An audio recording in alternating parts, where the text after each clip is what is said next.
Welcome to the Cork Creative Podcast. With this podcast, we hope to promote creative people and businesses in Cork. To learn more about the podcast, visit corkcreative.ie. Flux Learning is a company fueled by caffeine. We take our coffee seriously. So for our fourth series, we took the opportunity to broaden our knowledge and learn some insights into the coffee roasting industry in Cork City and County. I am your host, Geraldine Hennessy, and today I am joined by John Boyle and Tom Edwards from Stone Valley Coffee Roasters. In 2017, musicians John and Tom decided to put their stamp on the world of specialty coffee. Having been baristas, roasters, and victims of instant coffee, they understand how important great coffee is to your day. Stone Valley is all about top-grade specialty coffee without the fuss. In 2018, they opened their first bricks-and-mortar shop in Ash Street in Clonakilty, and their business continues to flourish. In this episode, we discuss their self-taught roasting journey, their desire to lighten up the specialty coffee industry whilst ensuring a high-quality product, and their customer-focused approach to their business. So you're very welcome to Cork Creative, Tom and John. Thank you. Thanks for having us. So can you tell us a little about how the name and brand came about? So initially, Tom and I were working as musicians. We were on our way to a gig and we kind of felt like maybe we were looking for something else to do on top of what we were doing. And so Tom at the time was working as a barista and I was very into coffee at home. And so he was working for another roastery as a barista, but there wasn't really a route there to train up as a roaster. So we just kind of said on the way to a gig in Carlow, look, will we buy a small roaster and, start there? And so we did. So at the time, Tom was living, what was the area called? Mount Pleasant. Mount Pleasant. So it's kind of between, Bandon and kind of Macroom, sort of that sort of area. And there was, it was a beautiful house with like a half door and all this kind of stuff. But there was a couple of old stone sheds there. And so very old, very old, like 200 years old. Okay.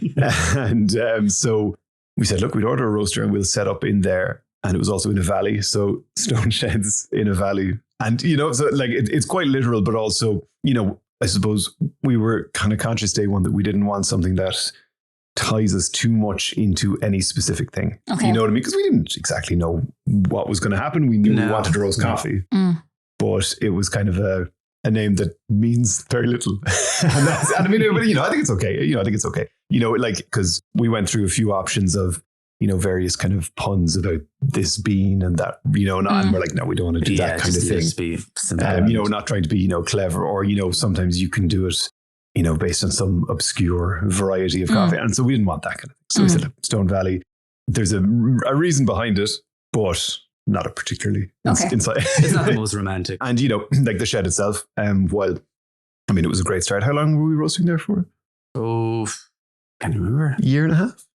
Yeah, thereabouts. Yeah. Like, it wasn't a great place to work. Okay. It was, old. Yes. Yeah. It got us going, but it was, my God, it was cold. Yeah. It was very cold in there. So the roaster arrived. So, you could have put it on the table in front of us and we used to get 800 grams of coffee out from every batch. Yeah. So it was really kind of starting from scratch, know. There was a little bit of growth there. We got our second roaster. That's true. Actually, which was quite fun trying to get that in there. It's funny. Yeah. Why? Was it big or? It was much bigger than what our first one was. Okay. And when you think back to just trying to get it in there, the delivery guy with his massive truck and we were on this big incline it was, And it's funny, we look back and as I said now, at this point, so Tom had done a little bit of work in a roastery, but just packing bags and, working as a barista for them in markets and things. But, we had never really been to another roastery and learned how they work. And so you look back on some of the things we did, like that when that second roaster arrived, the bigger one, we left it sitting on 2 pallets for a year. Because in our heads, I don't know why, it was almost like, well, we're going to be moving this again. So let's just keep it on the pallets. It was vibrating and shaking and it was terrible. It made no sense. No. And you look back and you're like, why do we, when we got our subsequent roaster, the one we're using now, we got it with wheels. It was like, there we are. It's a learning curve though, isn't it? It's a learning curve. You'll never do that again. Yeah, when that arrived in our current place, we have a big roller door and, it came off the thing and we rolled it in. We're like, well, that was easy. So it was quite a change from the first one. But it was great because there was so much to learn, and I mean I don't roast coffee myself. That's Tom, but getting good at it is about how many batches you do. Mm-hmm. So if we bought a massive roaster day one, we could have done one batch a week, whereas with the small one, we might have to do 10 or 20 or 30, and so it meant that Tom built up this massive kind of well of experience by doing it loads of times, rather than just exactly. I was able to make tiny changes here and there, put them aside or a sample aside, try it out. But it was definitely great in that sense. Yeah. At the same time, it was a nightmare as well if we got a big order from someone. Yeah. So a big order, like I always remember we got an order from a shop of 40 small bags, 20 ground and 20 whole bean. And so I brought my grinder from my coffee machine at home to grind the 20 bags. This is the best day of our lives now. Like this is at the time, this is amazing. And so you had to hold down the button when it was grinding, right? It didn't just do it itself. And I think it took 2.5 minutes. No, 3.5. 3.5 minutes per bag of holding it down. Of 250 grams. Yeah, like small bag. And we had to do that to get it done. And it's great because you learn a lot. Or there was the time when you kicked over the bucket of roasted coffee after you'd finished roasting. It was Cork. Oh, was it Cork? Cork did it. And so, like what would be, now for us, like maybe a single batch of coffee, like, 8, 9, 10 kilos, something like that. Took a long time, even when we had the bigger roaster. Yeah. And a friend of ours came down we were showing him around and he kicked over a bucket. The look on Tom's face.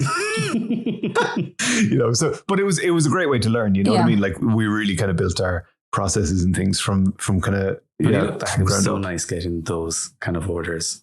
I know it was 40 bags, but to us, that was massive. Massive, at the time, because you were small, Because, we had we bought the roaster. That was pretty much as far as the plan went. We got a label designed and we bought some bags. And beyond that, we had no real plan for anything. So everything kind of happened pretty organically. And, now we're much more strategic with things. But and were you always like friends, or how did that come about? Or are we friends now? No. So at that point... So we were playing in the same band at that stage for a good few years. Probably, I'd say we knew each other. 5-6 years around the scene. Before that, you'd arrive at a gig like, hey man, you want this? There's a lot of that. So it was music that brought you together, and coffee has continued on your relationship. As such. Okay. Yeah. And we still play music and everything, but it was through that. So I knew Tom as a sax player. We had the same teacher. I don't think it overlapped, but we both had the same teacher for a certain period of time and that kind of thing. You just know people around from the scene. Okay. And as I said, I was very into coffee at home. I had my own setup, and like most of this really comes through the Golden Bean market in Shanagarry.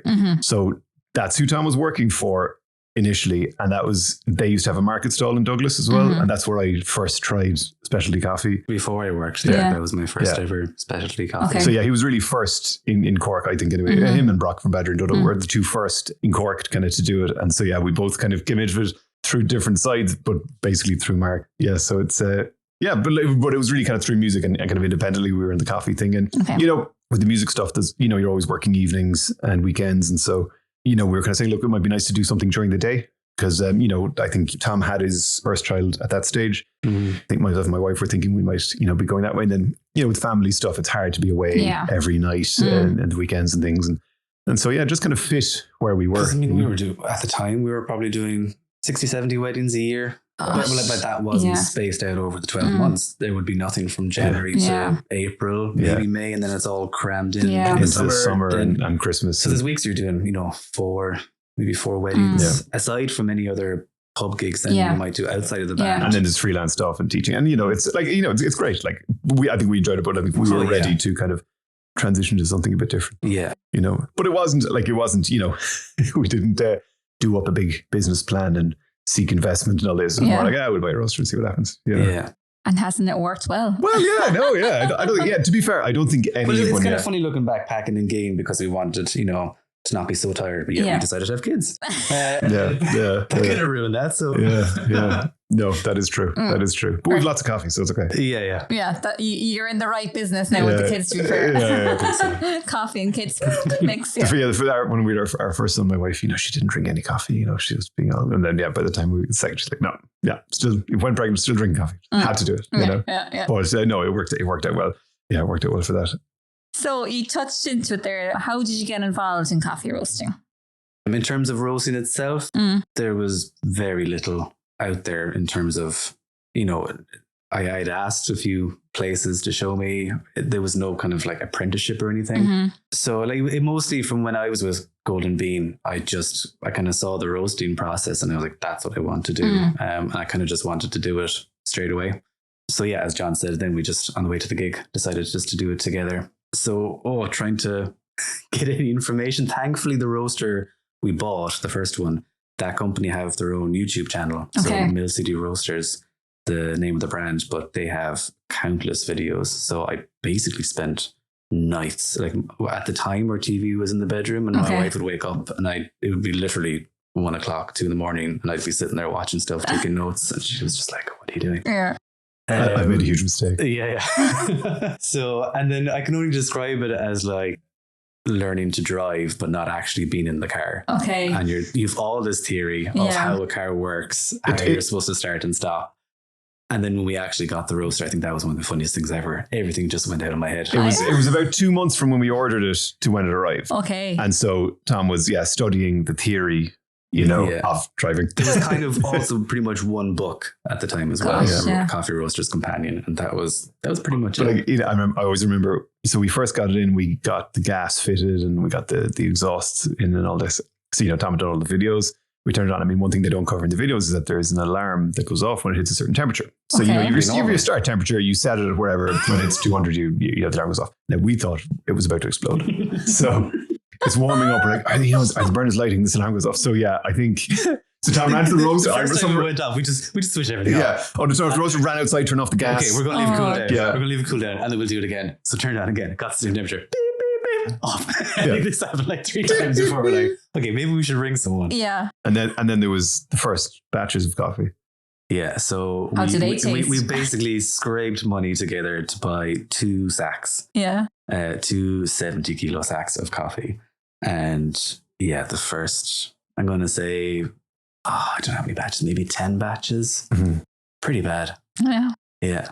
I think Tom's underselling how bad they were there. That's it. In coffee, you do this thing called cupping, where some people would do it just to try a coffee, or you'll do it as a form of QC. So, when we brought it into the house, John came down with his wife. My wife was there, and we're all excited for our first cupping. And I think maybe looking back, you were probably nice about it. Yeah. But I think everyone in the room was like, this isn't very good. I wasn't nice when we left. No, in the car on the way back, I was, no.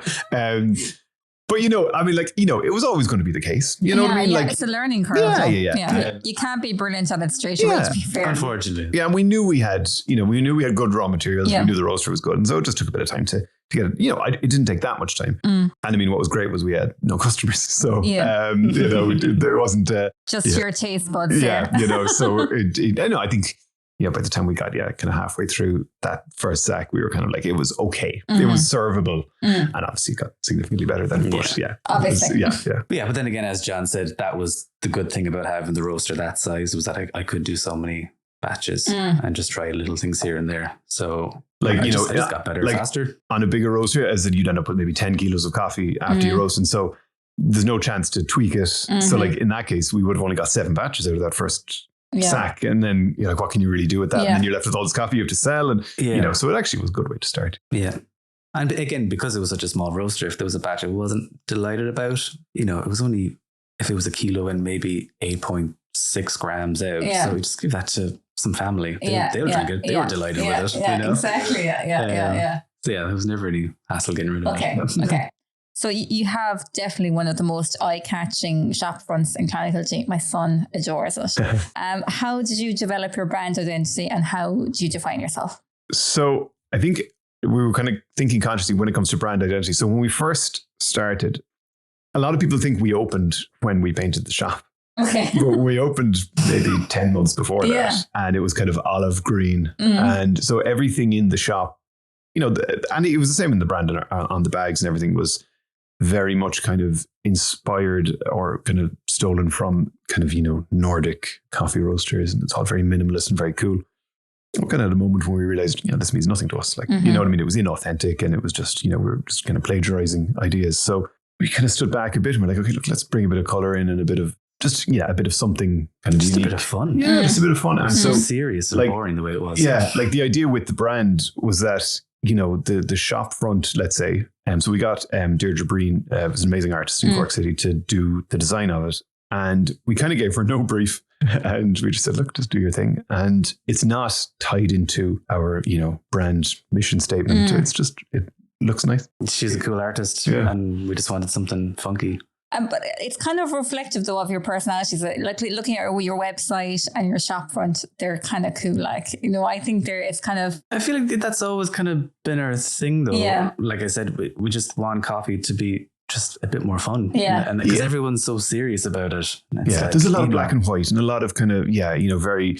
Here at blah blah coffee roasters, we strive for equality, and like everyone does. We do, but I think people just get a bit bored reading that over. Yeah. Okay. And at the end of the day, a shop front that kind of jumps out a bit is a good thing, and our we work with our normal designer Jamie Hanrahan, who does our bags and all that, and like I don't think that our logo text or our bag labels and the shop particularly tied together. That's okay. Yeah. You know what I mean? Like it's I think, sometimes you have the, like the Nike, the swoosh or the Coca-Cola thing where it's a single thing that goes all the way across the brand. And I think, for us, it's more like, look, if we like it, it's going to be part of our brand. Yeah.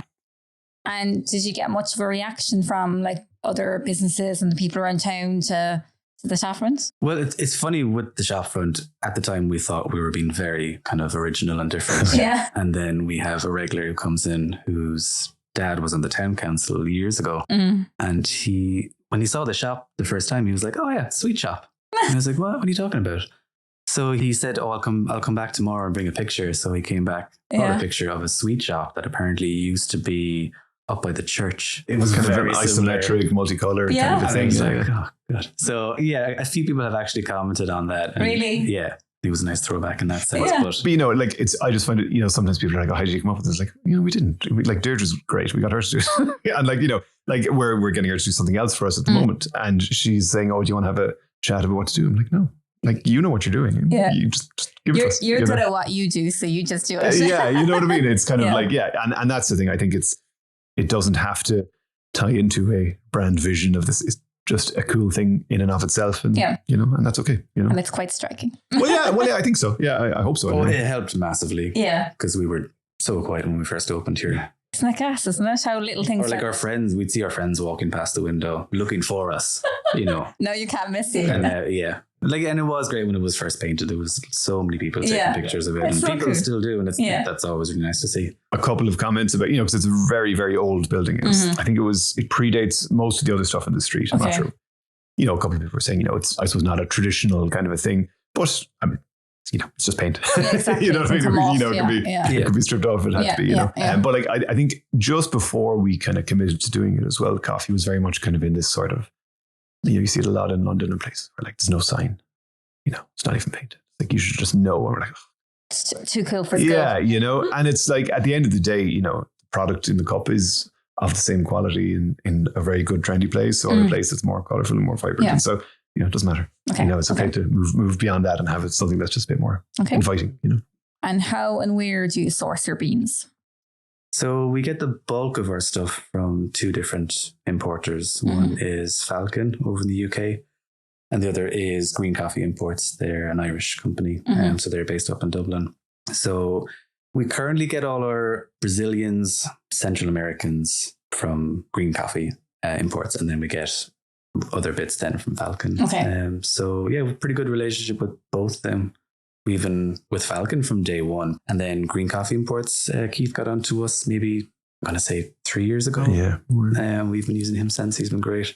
Really, really good. And has Brexit affected the importing from? When that kicked in, a lot of companies in the UK, like Falcon, just opened up warehouses in Antwerp, in Belgium, so they could ship from there. But any stock they brought across just wasn't as good as the stock they'd have in their English warehouse. So there was a good 2 years, I'd say, of just not having an amazing option of coffees. Like the quality was still really good, but there just wasn't as much of a selection. Okay. So that was a bit annoying. And then thankfully that's kind of when Keith came in then and started, kind of offering other options. Okay. So I think the Brexit stuff was more of an issue as well for the kind of maybe machinery or brewing equipment and that kind of thing. Like, we're getting emails from, guys who might do like AeroPresses or that kind of thing and saying it's like, oh, look, you have to fill out all these forms and it's going to be more expensive and you have to like do the that and this, that, the other. But, we still got stuff. And it's like, well, no, like, because you can get them from anywhere, you know? Yeah. Like, and there's some companies that will only it was always set up as UK and Ireland distribution. And so we still have to go through it. And it's a disaster. Like, and it's usually just kind of led to us just, as I said, finding someone else or just not carrying the stuff because, like it's just not enough of our business. It's kind of not important enough to what we do to deal with it. Okay. Like one big advantage with the green coffee is that, there's no VAT on it because it's a raw material and all that. So that's one thing, at least we didn't have to deal with all that. But as it didn't affect us hugely. But like, for example, on our website now, we don't really ship stuff to the UK just because, and it's a shame. Like it wouldn't have been a big part of our business. And if it was, there's plenty of roasters around who do, and they're looking to grow into that market. But for us, it's just like, no. Yeah, they just made it a bit too awkward for us. Too much hassle for 2 or 3 packages a month. It's just, not worth it. Okay. And has climate change affected your sourcing, business model and procurement? It has a little bit. Okay. I think if we were, or maybe for much bigger roasteries, it's probably a bit more of an issue. Mm-hmm. But for us in the size we're at currently, so I think Brazil was the worst one for sure. Okay. Because they got hit with the frost a couple of years back, which cut down massively on what was available. So all that meant was that obviously prices just skyrocketed. Yeah.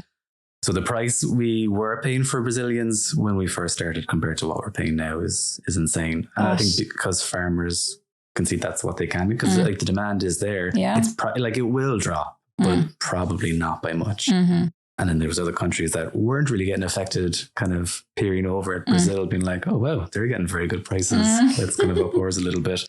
Now, you could argue that's probably a good thing. Farmers have always been underpaid for the coffee, even with specialty.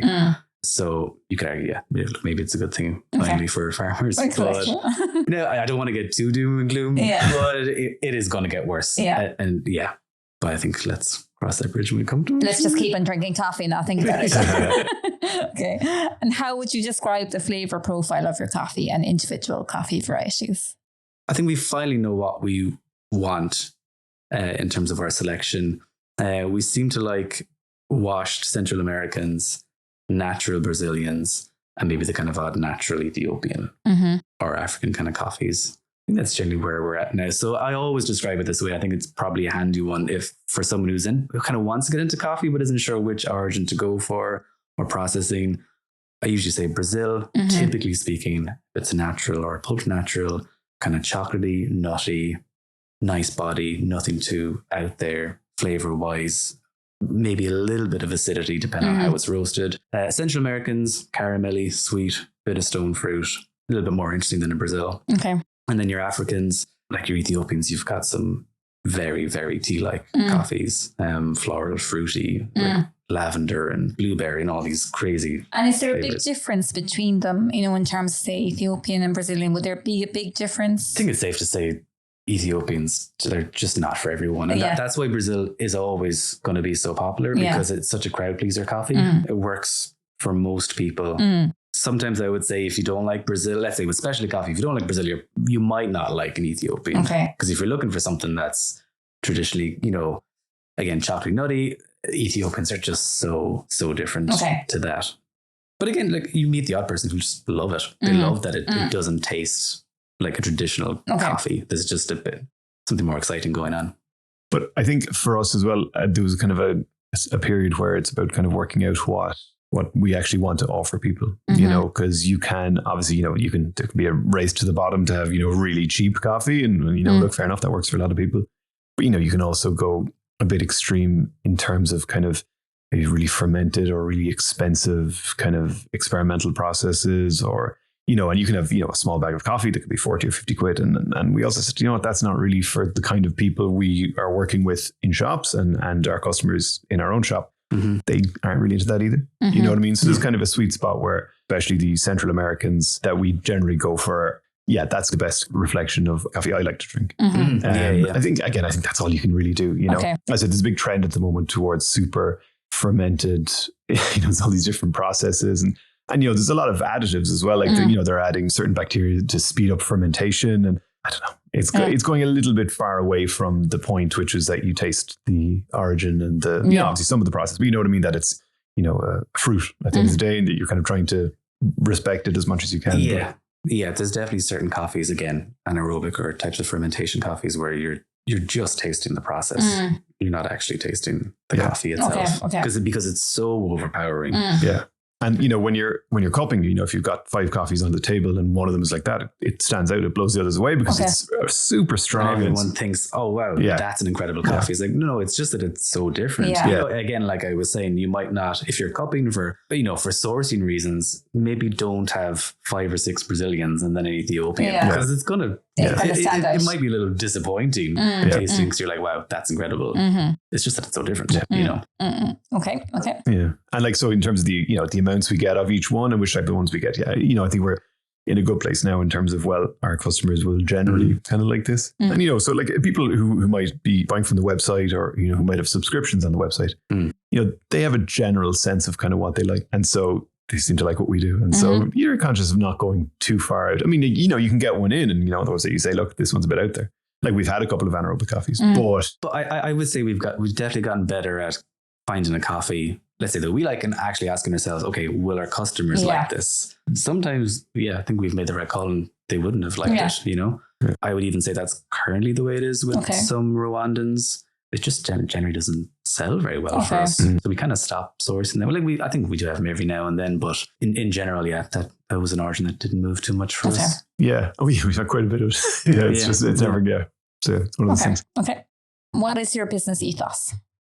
So I think it's kind of twofold. I think in general, the business we have as owners of the shop and what we kind of do there, and then as a wholesale business kind of supplying other cafes. Now, I think there's a kind of a big overlap, but I think a lot of times people who do what we do can get caught up in the product and that it's all about what's in the cup and the quality of it. But actually, really what's important is when people come into the shop, what experience they have, and do you kind of make them feel good? Is it a memorable experience? And that's that's for 100 reasons. It's not just the coffee; it's part of it.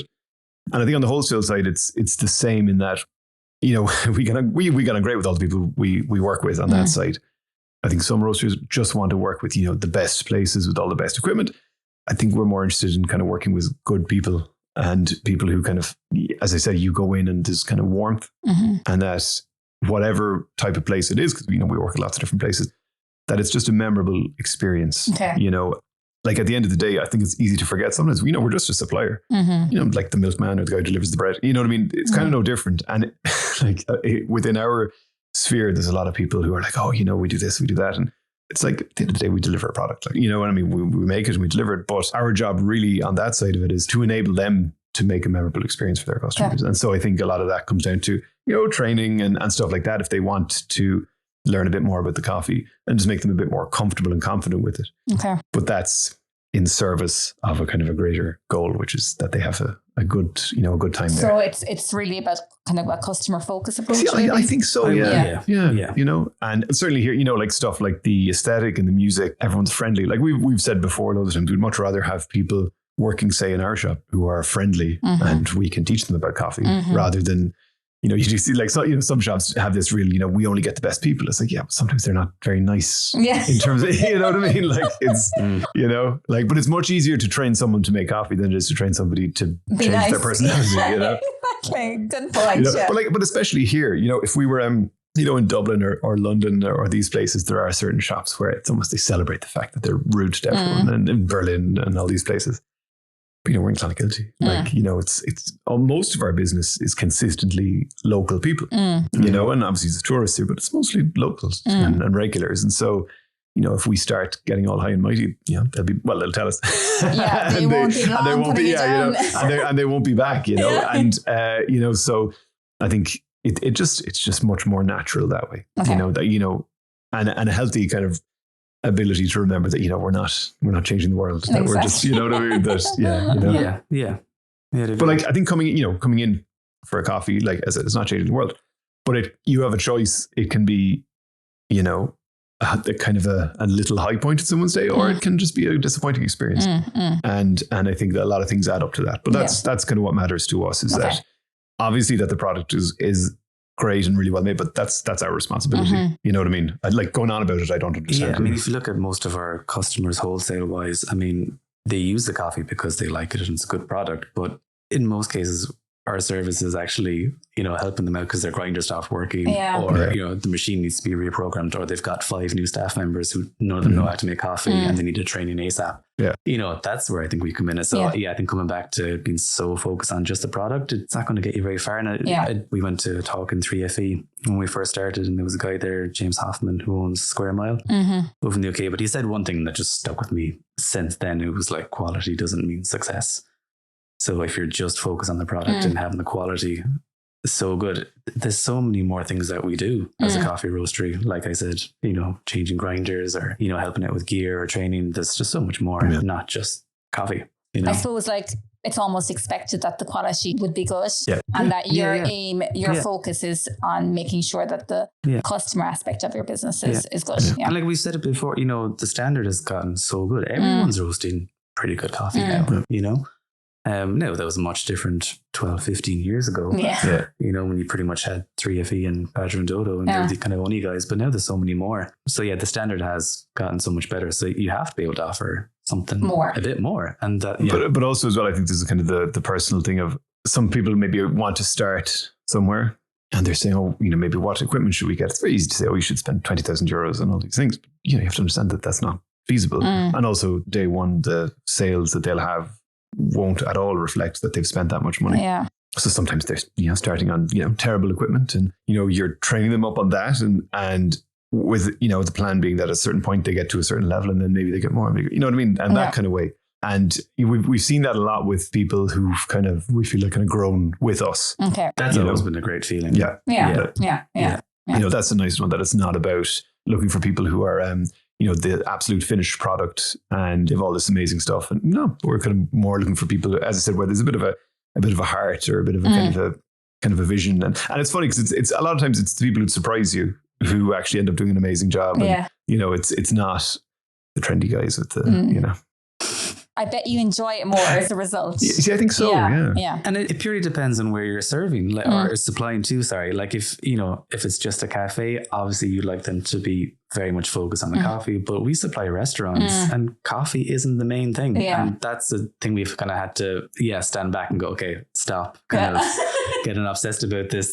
Coffee is just kind of an afterthought for them. It's all about the food because that's their passion. But, just coming back to working with people that, have to start off somewhere, but might not have a crazy budget. I mean, we understand that because that's exactly the same position we were in. When we opened the shop here, we had no money and we had to buy secondhand gear. And it would have been great to start with a brand new machine or anything. But But at the end of the day, I actually look at it as a good thing in the sense that when you're working with slightly more challenging equipment, you've no choice but to work on your technique and to kind of understand it. And then when you bring that up to higher spec equipment, you still have the technique. So it ends up in a great result. But as I said, there's a lot of customers we have who do amazing work on stuff that, maybe other roasters would say they just throw in the bin. And it's just, no, I think it's very satisfying to work with people like that. Okay. Okay. And has there been a change in the flavor profile of coffee over the years? And does that align with the way things have gone internationally? Has there been a change? I would say the quality of what comes out. Like you can get more processes, more varieties available than there used to be. Yeah. I suppose, just coming back to the anaerobic thing, that obviously just skyrocketed and everyone seemed to be drinking that. But I feel like that's kind of fallen to the wayside a little bit. It doesn't seem to be as prominent. Maybe I'm wrong. Yeah. But it depends on the part of the industry. I'm coming from looking at, what's available on offer lists from importers. There seems to be less and less anaerobic stuff. Yeah, I think it might almost be a little bit of a fragmentation in it, a little bit that some farms, smaller farms are focusing just on those really expensive lots, and some roasters love that kind of thing. And then maybe the rest of us are coming back towards a more like a very clean washed coffee where it's a very pure. Which I think people will always come back to. Yeah. And again, with this anaerobics, it seems like it's just going to do a circle. Something else will probably come in. Everyone will get obsessed about it and then just come back to a nice, clean, sweet. Yeah. actually you're opposite of plain organic coffee. Like what's really interesting is just how strong and distinctive they are, but also how kind of undrinkable they are. I don't think I've ever finished a cup of them. Yeah. And I mean, like this. I've definitely had one or two that you go, that's very cool. Or it's so different. But then you have to ask yourself, do I want to drink this at 9 o'clock in the morning? Yeah. Or, drink it at 8 o'clock when I'm trying to run out the door and get kids to school. It's not what you want to drink. Okay, okay. And I mean, as roasters and wholesale roasters, then you have to consider, okay, do their customers in Middleton or in the city or wherever, do they want that? They definitely don't. Yeah, I know. You know what I mean? So you have to be careful. No, but that's it. It's interesting. Like once we tried a species of coffee called Eugenoides, which is, you see a lot in competitions now. Incredibly low yield, incredibly expensive, like incredibly expensive. And someone brought some into us, like we didn't have it ourselves. And most incredible thing I've ever tasted. Wow. Okay. Yeah, like astounding. Blew my mind. Yeah. You know what I mean? So like, it's not that we're, anti-innovation or anti-expensive coffees. I suppose it's more, if everything could be made to taste like that, it would change the entire industry. Yeah, so, it's kind of, it's just there are things out there, right? Yeah. Okay. And like we still keep tasting stuff, but I mean, as I said, we tried one from another roaster around Christmas time, maybe a year and a half ago. It's basically 3 cups of coffee in it. So it measured 18 gram, 3 things, and it was €52, I think it was something like that. Yeah. So just for 3 cups. Didn't finish. I gave away the last one. We made 2 and didn't finish them. Like again, now it smelled amazing, incredibly strong, incredibly distinctive, and lots going on, but didn't want to finish it. Okay. So it's funny. Yeah. Okay. And there are many coffee roasting companies out there. How would you describe the market? Is it collaborative, competitive? I would say we're actually quite lucky where we are. Okay. If we were in Dublin now, that is a much different story. You couldn't really say it's collaborative. But I think it's less combative than it is in Dublin or a bunch of places like that. Like, in real terms, there's not that many coffee roasters around Cork, let's say, and we don't really go after each other's customers. Like that kind of thing doesn't really happen. In Dublin, that's nonstop. Okay. So like there's really limited scope for how we could collaborate. If you're ordering certain stuff, you could kind of, put it together. I mean, we've done a small bit of that with people. Like we've always kind of gone out of our way to try to make contact with other roasters all over Ireland. Like, we visited loads of other roasteries and we've always reached out to people and it never seems to come back. Not to us, but in general, it just doesn't seem to be a thing that happens. Okay. That's okay. Everyone's kind of doing their own thing. Yeah, we kind of, if we're going somewhere, we email ahead and just sort of appear. And the fun thing is it's always a nice time when we pop up, but they're always nice. Yeah, but they're always, it often starts off slightly defensively, kind of protectively. There's a bit of that, like, Yeah, I feel like we kind of made a point of going to meet roasteries. Yeah. Because again, when we started, it was just so closed off. Yeah. No one would answer a question about roasting. Yeah, no one wanted to discuss anything roasted about. And I found that so frustrating as someone who wanted to learn. And like as we kind of said before this briefly, it's nice to chat with other businesses and see where they're at, how they plan stuff. If they're happy to talk about it, we don't pry that information out of them. But yes, it's nice to see how people run their business as well. And I suppose it's funny. I mean, we never thought of it at the time, but really, music is very collaborative. It kind of has to be. And like, if someone else has a gig, if you kind of rock up with your instrument in a case, you could probably end up on stage. Yeah. And it's only when you kind of come to the other stage, like, that doesn't happen everywhere at all. But I'd say we have been pretty collaborative. I mean, we've, Ferg from Roaster Brown, we've bought some coffee from him. We've a pretty good relationship, I'd say, with Three Fools here in Cork. I think we've kind of agreed that if there's an issue with roasters, we could use theirs or they could use ours if they were stuck. That kind of thing. That's because again, as a roastery, it's good to have contacts like that. I mean, if you're doing a certain amount of batches per week and your roaster packs up, that's when things start getting scary because if you haven't roasted ahead or, like our roaster, for example, our first roaster was from the States. So like there was 2 or 3 occasions where stuff had gone wrong and there was the time difference just to get onto them. The shipping, obviously, that took a good few days. So like, it's definitely good having contacts like that. And have trends like cold brews affected your approach to roasting? I would say no. No. You roast the way you roast. That's it. Yeah, we roast the way we want to and how we like our coffee. It would be more if we were, no, we don't do cold brew, but if we did, we'd kind of choose which coffee to use rather than to roast a coffee specifically for it. Okay. So for especially for a cold coffee, it can be nice to have something a little bit more acidic. So you can cut through a bit more. But similarly, like for just regular iced coffees and stuff like that, at the moment we're collaborating with Foxglove. You know, they do cocktail mixers and stuff. They're down in Baltimore. And so we're doing a salted caramel kind of syrup with them. We're trying that for some of the iced coffees and things like that. Rather than kind of changing the whole production process and which coffees we get, it would be more kind of tweaking out things like that. Okay. Or the Aerocano is another one. Which is kind of an aerated iced Americano. Yeah. So it's kind of like, it looks like a Guinness, but you know, again, the coffee element is the same, but it's kind of more of a technique thing on the other side, you know. So you leave the roasting process the same. Yeah. Okay. Like Dom, who roasts for us in the roastery, he's quite particular about what he wants from each coffee. You know, he tests everything, cups everything. We do a lot of analysis on the green coffee, on the roasted coffee, to check the color and check the moisture and everything. And so when he gets it where he wants it, it's more about repeating that consistently. You know, some roasters do change the profiles for filter or for espresso. I've never seen huge value in that personally. Like, so we do what's called omni roasting, you know, because it's one way for everything. Some people kind of consider that a bad word, but it's like, you know, our thoughts would be, well, actually there's an ideal way that this coffee should be roasted and that's the way we roast it and that everything else is a brewing issue rather than a roasting issue. But that's it. People have different opinions. So it's okay. Yeah. And do you find your sales are affected by seasonal factors? For example, has the recent good weather impacted you, and do customers favour lighter profiles of the summer? I would say no, but iced coffees for sure. Yeah, like in the shop, let's say, we sell way more iced. Yeah. And we sell way fewer hot chocolates. Okay. And that just flips around. Yeah. Just seasonal.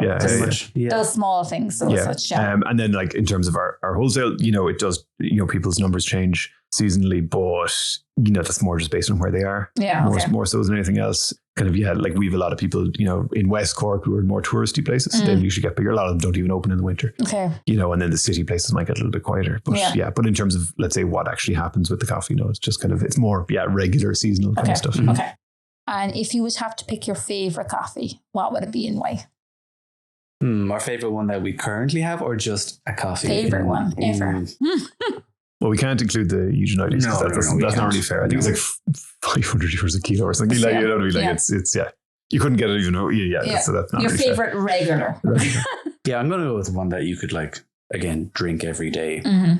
I personally like to drink a flat white. Right, that's my my favorite type of drink. It was the first kind of one I had when I was getting specialty coffee. No.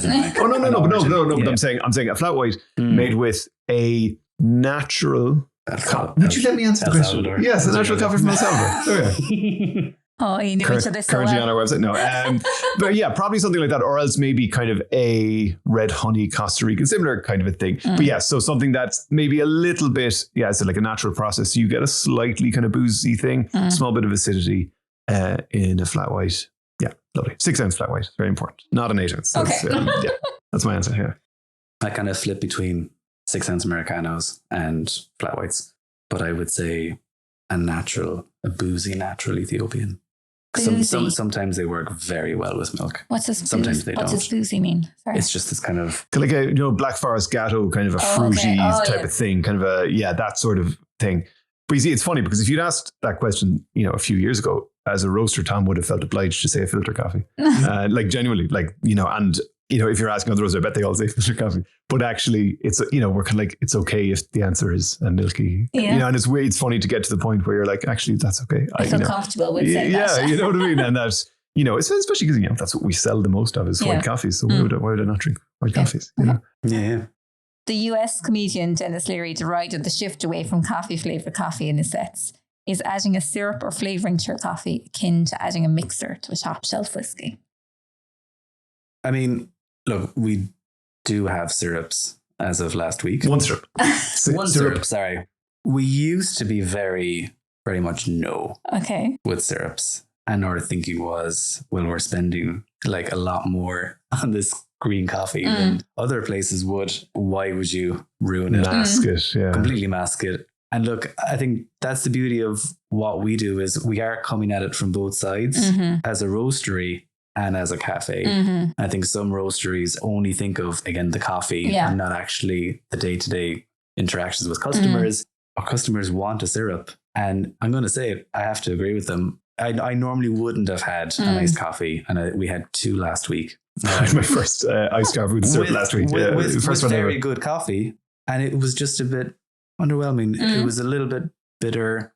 The coldness brings out this kind of bitterness to it. And actually... Oh, sorry. That was without the syrup. Sorry. Sorry. We tried them with syrup. And so then we tried one with, and honestly, it was a lot better. Okay. I'm going to say it. But also, we make, we serve mochas, which is, we use the O'Connell's chocolate with the coffee. And it's like, why is there a difference? Yeah. I mean, some people would say adding milk to coffee is the same thing. We do that too. So, at the end of the day, it's like we said, our ethos is really more about kind of giving people what they want. And look, when we first opened, like it was the 2 of us working in the shop all the time. I had plenty of arguments with people about putting sugar in their coffee. Like the other thing is you can make your point and you can suggest, maybe it would be nicer or whatever if you didn't. But like at the end of the day, it's their choice. People are going to like what they like. And it's just such a weird thing that some places do. And they're basically saying your taste buds are wrong. But also, like, it's funny. Like, that's just a weird thing to... and the top shelf whiskey thing is interesting because, Jameson don't care. Yeah. You know what I mean? If they sell you a Middleton, whatever, 50-year-old. Yeah. Do what you want with it. Like, imagine a label on the back. Like, oh, don't mix it. Yeah. Well, as you said, you're coming back to what you said earlier. You are very much focused on the customer if the customer wants it. Well, that's it. Yeah, we do try to. It's funny. We won't do dark roast. Yeah. Yeah. Oh, yeah. Oh, no. Yeah. But you see, we wouldn't drink that. So it's fair enough. You know? Yeah. But I got from my dad, I think it was for his 40th or his 50th, someone got him a Middleton, like, some very old, whatever one. And he didn't open it for ages. And then I remember my sister saying to him that, if you don't open it, we're just going to drink it at your funeral with Coke. So like, get on with it. Like, and I think there's some truth to that. Like, it's like you can't control everything, especially as wholesalers. If we just at our shop, you can control everything. And like, this is a shop in Dublin and I've never been there. I'm sure the coffee there is amazing. They have this machine to like check the temperature and the percentage of kind of extraction of each coffee and all this. And genuinely, I'm sure the coffee there is amazing. They wouldn't give you a syrup and, all this kind of stuff. Like we work with lots of people who are maybe in like horse boxes or restaurants, pubs and things like that. And so like the reality of their environment is so different. And that, you're making this big point of, oh, don't do this with that. No, if their customers want to do it. Okay. Yeah, like there's places over in, is it Germany? And like this where they just don't have any sugar at all. And you just can't get it. And like, that's just such a weird thing. Imagine, having no sleep because kids are crying. You wake up, really bad mood. You just want to get a coffee. Yeah. You don't want to talk to anyone. Yeah. You want to get your coffee and you want your 2 sugars. And imagine being told no by someone behind the counter. Oh, well, actually here we don't do that. It's like, just shut up. Yeah. Like that happened to us in Berlin. I'm giving you my 350 or 380. Just and you're paying more for the honor of not being allowed. Like when we were in the barn in Berlin, they're especially roasting. Very good coffee, of course. I was there with my wife. So we ordered a flat white and an Americano. So they made the coffees. She asked for milk for the Americano. No. Like, sorry, no. And then eventually, after a bit of to and fro, she got annoyed. So she was arguing with them. They gave her milk, but they charged her 50 cents for it, and they wouldn't give her cold milk. They were literally like, absolutely not. We'll heat it up, and you have to pay extra. But yeah, but this is the same place, that. There was a staff member who, she was German, but she'd actually lived in Ireland for a couple of years. And so we were outside on a different day and she came outside to cry. I tell you this. Yeah, no, she came outside to cry and and we were like, oh, are you okay? And she lived in Cork. It was very random. And she was like, everyone's just so mean. And she's saying every interaction is just, they're just waiting to have to give out to people. And she says she missed being in Ireland so much. Oh gosh. And like, the product there, top-notch product. Yeah, it was great coffee, but it's not the point, is it? Yeah, you know what I mean? And look, I think, there's times when you can do that if you're a Michelin star chef and you're controlling everything, it's massive money, I think, and someone asks for ketchup, I think it's fair enough. Yeah, you know what I mean? It's like you're able to say, look, no, not here. But what we do isn't that. Yeah. And as I said, I think a lot of it comes down to what's our responsibility and what's the customer's kind of responsibility. Ours is to deal with our stuff ourselves and kind of make it as good as we can. And maybe that includes something that they want. Fair enough. Good point. Well, John and Tom, thank you so much for chatting us today on the Cork Creative Podcast. If you'd like to learn more about Stone Valley Coffee Roasters, you can find links to their website and social media on corkcreative.ie.